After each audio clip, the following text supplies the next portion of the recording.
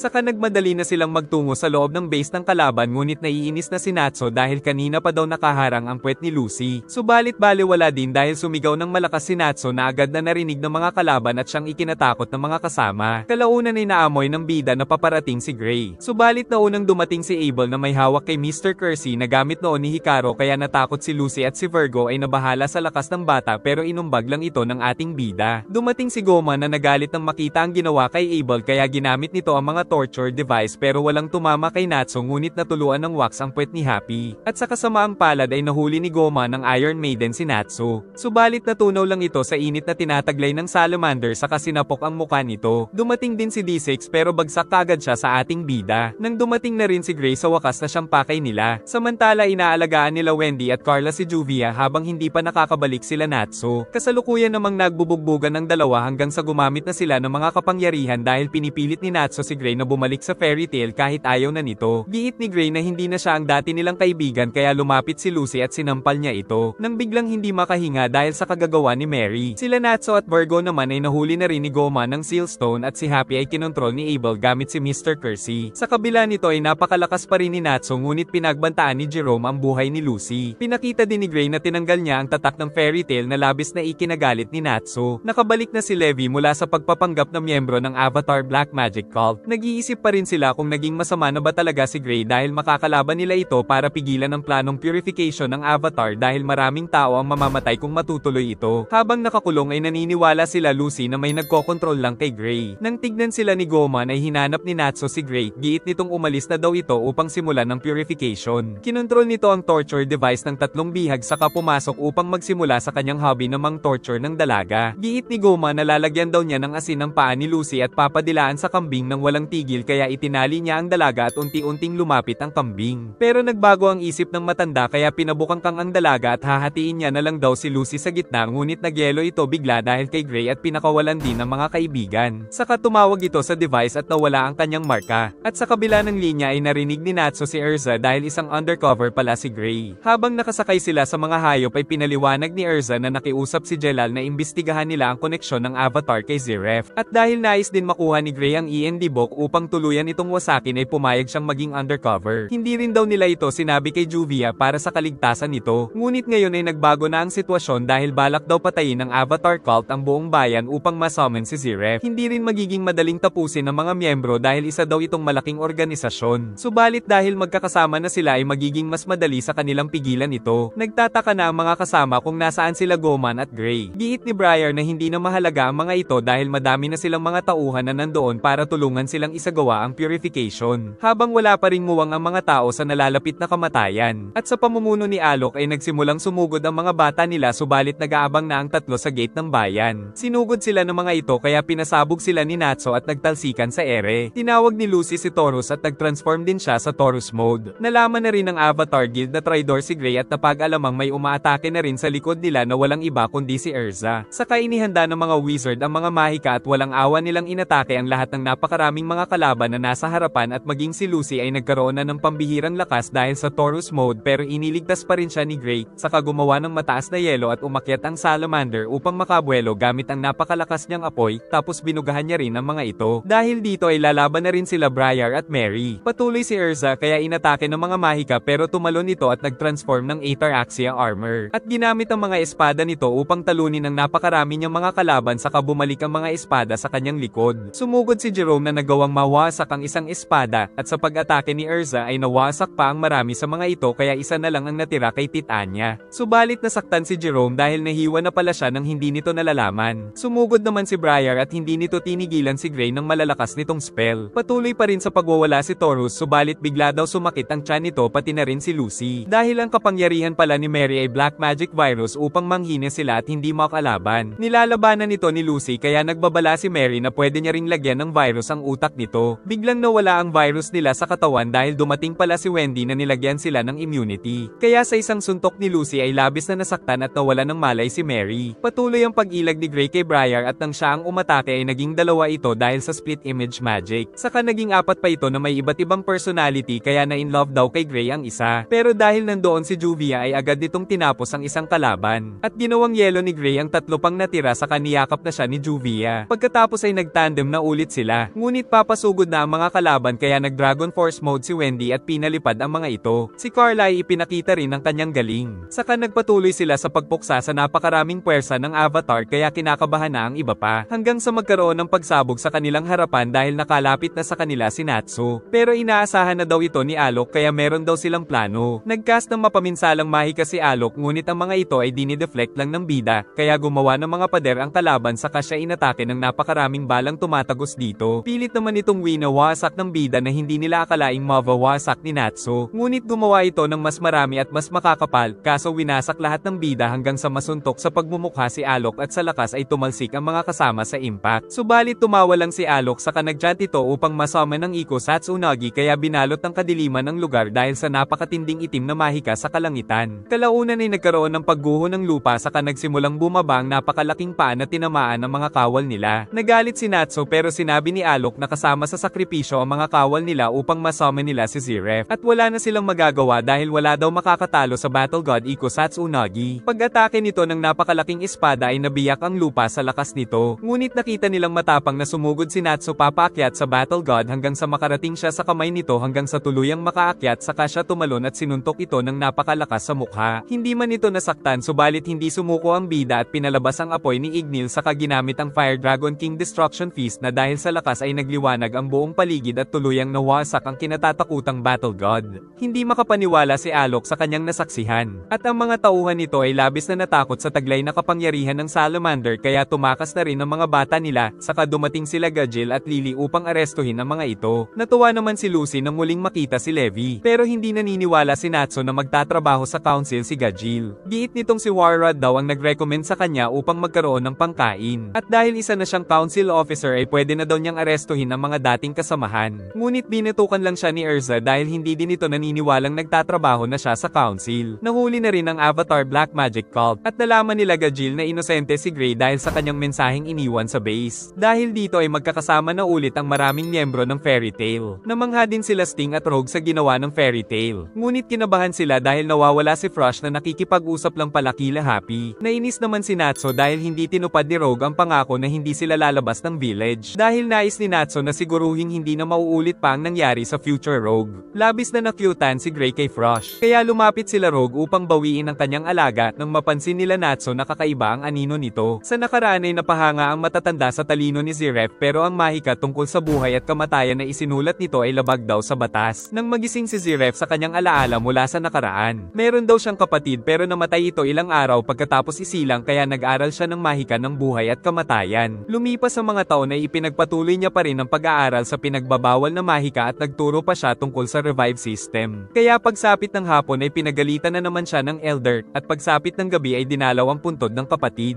Sa paglipas ng panahon ay gumawa naman siya ng plano tungkol sa Eclipse Project kaya nagpa siya ang elder na palayasin na siya dahil tila obsessed talaga ito sa ideyang buhayin ng isang namatay na subalit nagdulot ito ng matinding stress kaya hindi nakontrol ang mahika at namatay ang mga halaman sa paligid pati na ang elder. At pati na rin ang lahat ng tao sa academy ay nagsimatayan dahil sa kanyang hindi makontrol na mahika. Dahil dito ay naisip niyang isinumpa siya ng Diyos ng buhay at kamatayan dahil lahat ng nasa paligid niya ay namamatay. At ang tanging magagawa niya para mapigilan ito ay ang mawalan ng pake sa buhay, subalit naging isa na rin siyang immortal. Subalit paglipas ng ilang siglo ay nais na daw niyang mamatay. Kaya naman gumawa daw siya ng mga demon upang patayin siya ng mga ito. Subalit wala sa mga ito ang may kakayahan na patayin siya. Kaya gumawa pa siya ng pinakahuli niyang likha na ultimate demon na walang iba kundi si END o ang Aetherius Natso Dragneel na kanyang kapatid. At ang tunay niyang pangalan ay Ziref Dragneel dahil kapatid pala talaga niya si Natso. At ang koneksyon niya kay Igneel at Mavis ay sa susunod na lang daw niya aalalahanin. Pagkatapos ay nagtungo siya sa isang kuweba kung saan nakita niya ang human form ni Acnologia. Ngunit hanggang ngayon ay hindi pa rin daw makapagdesisyon si Ziref kung ang Acnologia ba o ang mga tao ang kakampihan niya. Pero parang nais daw niyang patayin ang Acnologia pati na ang lahat ng mga tao. Ngunit nangako si Ziref na paparating na ang pinakahihintay niyang huling labanan ng isang dragon, isang immortal, at isang tao. Kasalukuyang nagbalik sila Natso sa silangang bahagi ng Fury kung nasaan dati ang kanilang guild. Subalit nag-aalangang tumuloy si Lucy kahit pa pinadalhan niya ng sulat ang mga dating kasamahan dahil baka wala silang madatnan. Ngunit dumating si Kana na excited na daw na makita ang mga kaibigan. Kaya kahit natatakot si Lucy ay pinilit siya ni Kana na magtungo sa harap ng guild kung saan nakitang nagtungo nga ang lahat ng mga kaibigan dahil sa kanyang sulat. At nalaman niyang ang lahat ng mga kaibigan ay hindi talaga makakalimutan ang samahan na nabuo nila sa loob ng guild. Dahil dito ay napaiyak na lang ang dalaga dahil nagkakaisa pa rin ang lahat kaya siguradong muli nilang maitataguyod ang fairy tale. Saka iwinagayway ni Natso ang flag ng kanilang minamahal na guild. Nag-enjoy ka ba? Mag-like and subscribe at pindutin ang bell para updated ka sa susunod na upload. Sana ay nagustuhan nyo at mag-like and subscribe ka na rin para muha-muha chup chup.